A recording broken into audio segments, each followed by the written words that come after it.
So every so often, a recurring thing comes up in my life. Ever since writing Abandoned by Disney in at the end of 2012 at 2 a.m. because I felt like it, because I wanted to write a story around the idea of a photo negative Mickey Mouse for no reason whatsoever. Ever since then, this has come up time and again, which is, people critiquing certain inaccuracies in the story. And yeah, there are inaccuracies in the story. And yeah, there are problems with the story. And yeah, if I was rewriting it, which I don't think I'll ever do, but if I was rewriting it and starting over from scratch and trying to make it better, there are a lot of things I would do to make it better. It's not perfect in any regard. It's just a hacked out random thing that I wrote uh, because I didn't want to go to sleep yet. Obviously, I hope I'm not taking exception with certain things that people say, but I would like to sort of make like a video or make a statement setting the record straight about certain reasons for choices I made and different things like that. Because a lot of times you'll see, comments about the story, and they're the same comments, they're the same inaccuracies, same flaws, same things like that. And I feel like maybe if there was one thing that people could direct somebody to sort of explain myself, sort of give an idea of what I was thinking and what I was doing, why not make that video that, ideally could put some questions to rest? I don't know. So the way I'll frame this is as a sort of response video to a video that was recently put up by a dude who does like Disney themed videos on YouTube. Now, while I'm framing it as a response video, I don't want this to be mischaracterized or misinterpreted. I'm not, trying to pick a fight with the guy who made the video. I'm not saying, anything about him personally, etc. It just is sort of like, this is like the perfect way to get certain points across. It's like the perfect theme is in a video, answering certain clips, because the clips, I think, represent a lot of questions and a lot of concerns that people have had over the years. So it's a very concise, very self-contained way to answer all of those questions just by answering this one dude. To all who come to this happy place, welcome.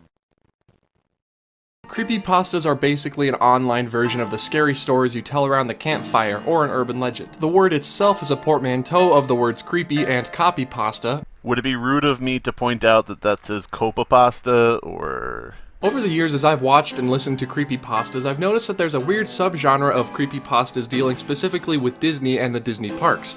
See, now, I don't want to harp on this point too much, but the idea that you watch and listen to creepypastas instead of reading them, I think sometimes this can lead people to not understand the story, and I don't want to sound like an elitist, smug prick who's like, you don't understand my work. There's not much to understand. It's a trashy, campy story about a negative costume. It's not really anything that great about it. It's not that deep. But I think that there are certain things that become flaws in the story that can arise from the fact that you're listening to it in the background of doing other stuff as opposed to reading it. Now, this fellow goes on to say that he has read it later on, but I would assume that his first impression was made by listening to somebody else read the story. And, I don't want to harp on it too much, but I think that can really color certain things about the story. I'll go into some things later that I think are, sort of missed by people who wonder about certain things. And yeah, I think it kind of originates with the idea that you're not actually reading the story and taking time to understand or to, think about a paragraph. You're just, the reader is moving on to the next thing already, and you're trying to catch up. You're trying to keep up with listening to them. So there's no time to process stuff, and I think that might be part of the problem. But again, that's just a personal quibble. And, again, I'm not trying to sound like an asshole, but I probably sound like an asshole anyway, so whatever. Now, for the most part, I think these stories are really fun to listen to, and I recommend you check them out after this video. They're really fun to read, too. But you guys know me, being a crazy Disney fan and knowing a lot about the Disney parks, I often find errors in these stories and just things that don't quite always line up with the truth. Alright, that's something I can identify with. Anybody who follows my content at all knows that I have a personality, or possibly personality disorder, that tends toward trying to find the truth of the matter, trying to weed out what's true and what's not true, what's fact and what's fiction. So I can respect that, trying to find the truth behind the stories. But as we'll go on to see here, that's not the case with certain things people assume about the story. Now, I'm not trying to defend the story, because, as I said, it's something that I just jotted out one night because I felt like it. So it's not like this is a big, near and dear thing to my heart. I actually would prefer people read other stories of mine, not just the Disney stuff, or not the Disney stuff at all, just the other stories. But, yeah, I mean, since I have that personality where I need to nitpick, here we go with the nitpicks. Abandoned by Disney is probably the most famous Disney creepypasta because it deals with creepy aspects like an abandoned Disney theme park and a killer Mickey Mouse that is photo negative for some reason. Okay, so the first comment I want to make is that a lot of people, over the years have said, oh, this is the most popular Disney creepypasta because it does X, Y, and Z. And the truth of the matter is, it probably was the first Disney creepypasta. It's not because it's particularly scary. It's not because it's particularly well written. It mostly, I think, is because it happened to start the genre of Disney creepypasta. Now, I'm not saying, there hasn't been any spooky story about Disney before this. Of course, there are plenty of urban legends and things like that.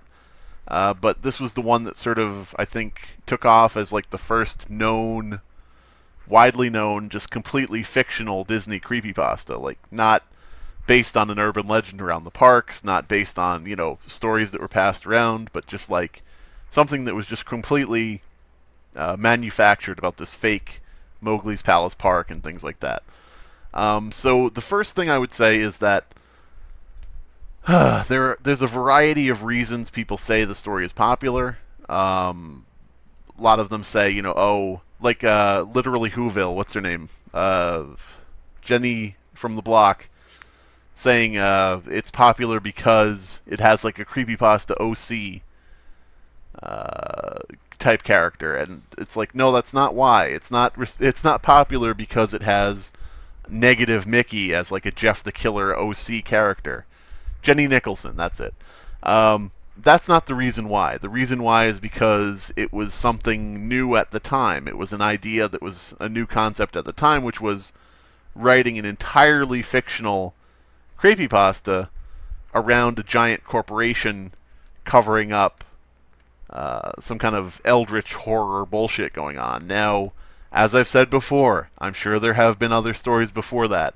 I'm not saying there weren't, but you gotta admit, even if you fucking hate my guts, and even if you think I'm a piece of shit and a talentless hack, you have to admit that this was like the first of its kind. Whatever that kind may be, whether you think it's garbage. So yeah, a lot of people say that it's popular for certain reasons. A lot of people are like, oh, it's only popular because it's a long story. Which is like, okay. Or people are like, it's only popular because it includes Disney. And it's like, I don't know about that. There are a lot of Disney stories that aren't popular. I think it's just a matter of right place, right time. Being there just to kickstart the genre of stuff. I don't know. I could be wrong. That's my take on it. But I just wanted to clear that up as like maybe the first misconception or the first comment that I see recurring over the years that I kind of want to address. So let's just move on. This is a fact. Look it up. Alright, well, I'm gonna stop you right there, Ed. Whoa, wait a minute. Who the fuck is Ed? Who is Ed? Excuse me. Did you just credit the story that you're claiming to have researched to the person who uploaded it to the website you found it on?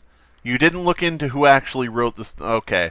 I'm sorry, this video isn't a critique of the guy making this video. Never mind, I forgot I forgot for a second that I'm not. Okay.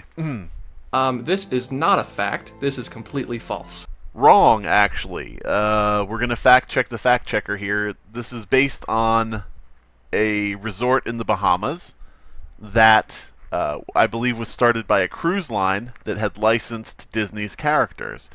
Now, we're going to go into this a bit in depth later on, so I'm not going to say too much about this.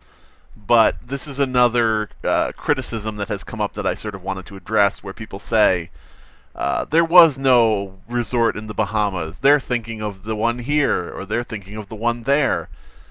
There was never a Disney resort in that area. It's no such thing. You know, they're mistaking it for this one.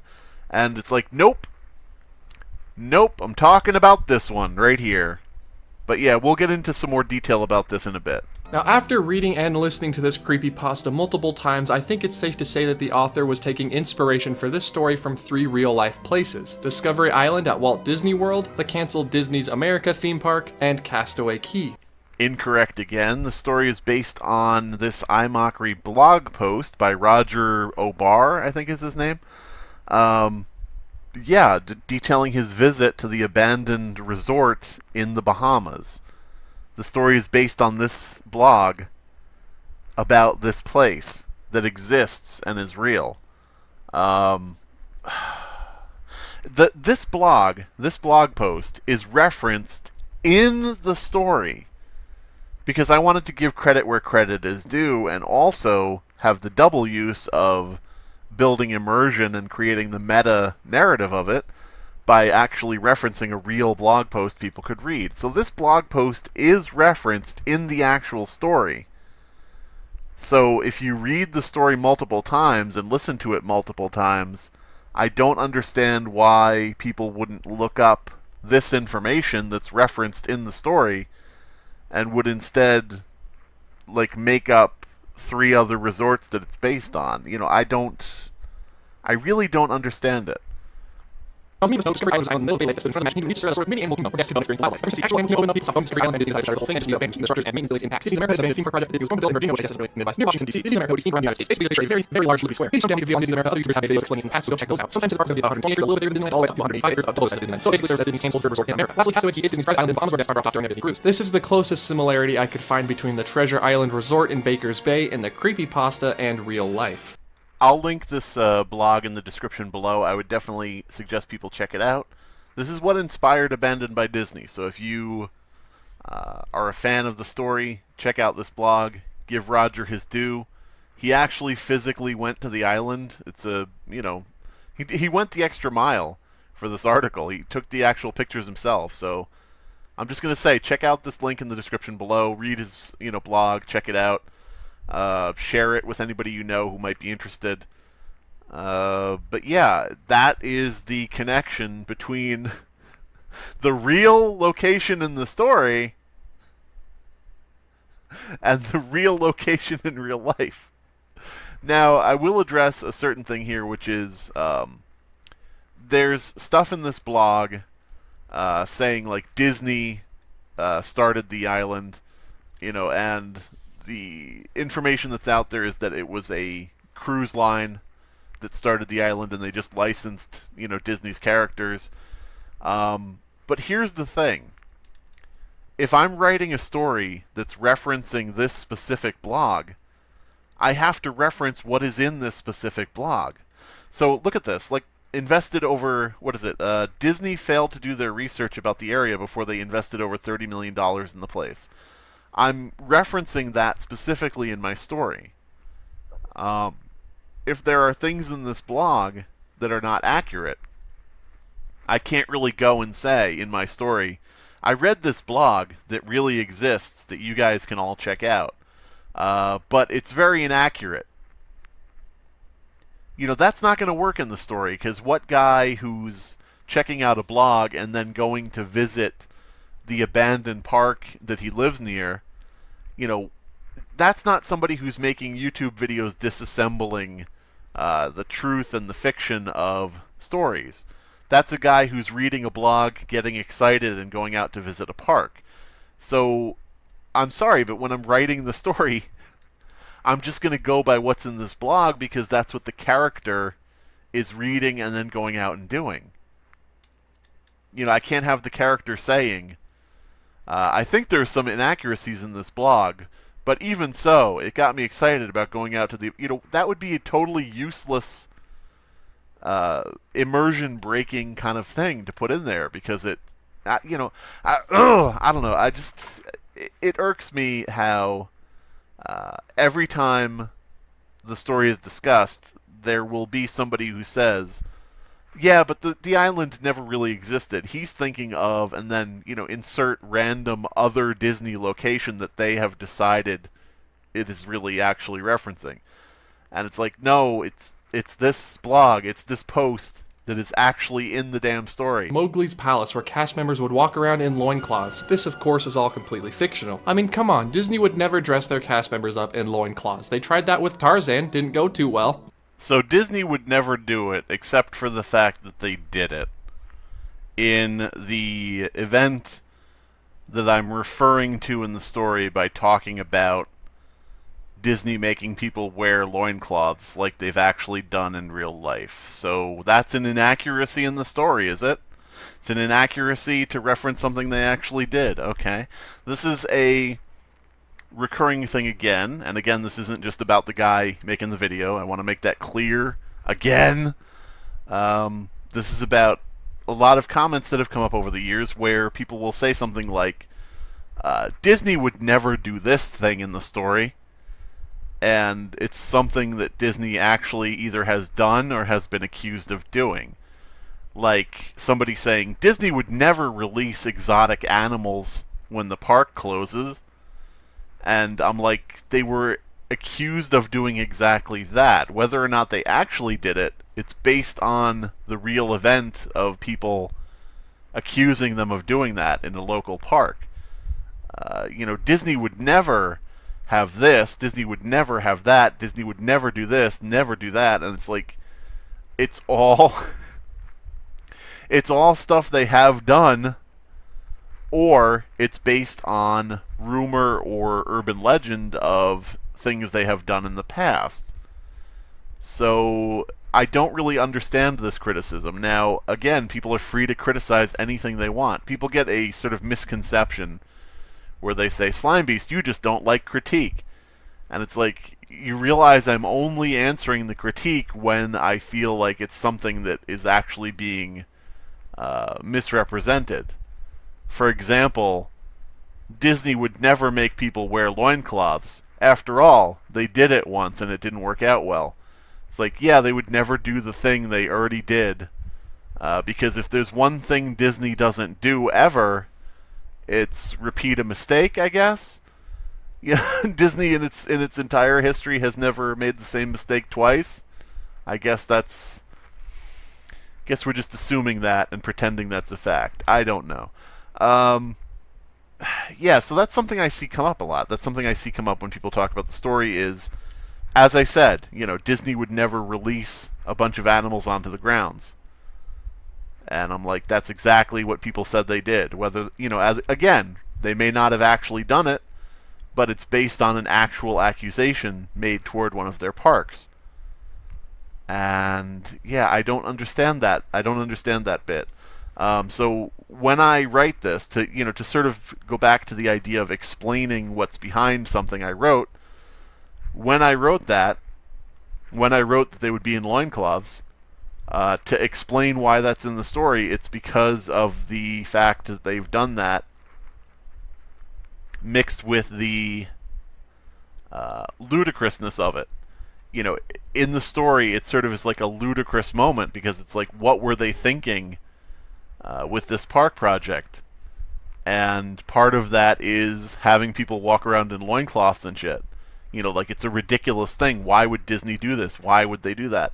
And there are certain things like closing the Tower of Terror where a lot of people say, why would Disney do this? Why would Disney make this mistake? Why are they making this decision?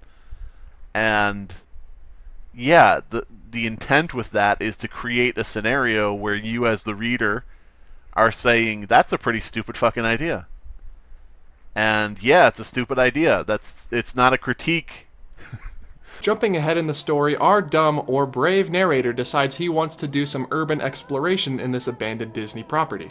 I should make a minor note here that it's not brave or stupid to go visit an abandoned theme park when nothing supernatural has happened in the story yet. The guy reads a blog about somebody else who did it and had fun. So he decides to go do it and have fun. It's not brave or stupid because there's no supernatural element to be expected. It would be brave or stupid if he read a blog by somebody who said they found a spoopy ghost. Then he would be brave or stupid. But no, it's a very simple thing to go visit an abandoned location. You just have to worry about security guards or, trespassing. This I think ties into another thing, which is the idea that people often leave comments or whatever saying, I don't understand why somebody would go visit an abandoned place. That's so stupid. That's so scary to do that. It's unrealistic for somebody to go do that. And I would say just, the guy who wrote the original blog did it. Tons of people on YouTube. You can look up a lot of YouTube videos of people exploring abandoned places. People love doing it. And yeah, it's not really something that's that bad. I did it. I actually visited an abandoned theme park. I have pictures of it up on DeviantArt. Again, jumping ahead in the story, the narrator finds a giant snake statue that comes to life and slithers into the forest, and No statue comes to life. It is not a statue. It's a snake sunning itself, because when reptiles sun themselves, they tend to be very still and enjoy the sun. It's sunning itself, basking, if you will, and the narrator mistakes it for a statue, for a art installation, if you will. I'm saying if you will too much. Now I'm going to sound like a complete asshole, but nothing comes to life in the story in that regard. No statues come to life. It is an actual, real, living snake, and is from the beginning, and I don't think that people who, because this has been a recurring thing, is this fucking snake. There's been a lot of, if there's going to be comments about the story, there's going to be somebody commenting about the fucking snake. And it just is always like, if you read the story carefully and don't listen to it while you're playing a game or something, it's not a statue that comes to life, and it doesn't say that, and it in fact says that it is actually just a living snake. now if you know Disney, you know that they would never label a door mascots only. Oh, thank God. We actually came to a real problem in the story. Oof, I don't know how long that took, but we came to an actual issue in the story that is a mistake and is a problem. This is the thing, and, I can make a ton of excuses. I could say, it was 2 a.m., I wrote it in one sitting over the course of like an hour, I can't be expected to get everything right, blah, blah, blah. I could make all those excuses, but I'm not going to say any of that, even though I already just said it.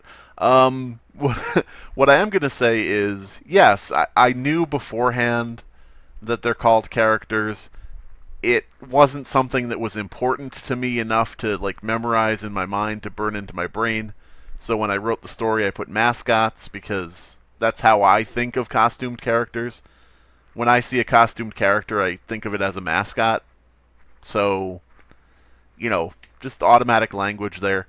But instead of correcting it, instead of going back and rewriting it or changing that and covering up my shame, I just wrote in a sequel to the story. I wrote, I know it probably said characters, but, I wasn't paying that much attention as I was running for my life from a demented, haunted costume, or whatever the hell, you want to call the negative Mickey costume. So yeah, there have been sequels to the story. There have been things that have clarified a lot of the stuff from the original story. And I don't expect everybody to read that, but I would expect people who are going to say that they're pointing out problems in it, or they have found issues, or they have discovered inaccuracies, and they're, exposing, this, that, and the other thing. I would expect those people to actually look into the fact that there have been sequels that have sort of atoned for certain mistakes like that, if nothing else. All in all, it's a pretty fun, creepy story to listen to if you're in the mood for that kind of thing. Or you could fucking read it. I just wanted to get the facts out there that Mowgli's palace never actually existed, neither did this treasure island resort in the Bahamas. Except that it did exist. I don't know how much more clear I can be, how much more direct, than writing at the very beginning of the story, this is a fact, look it up.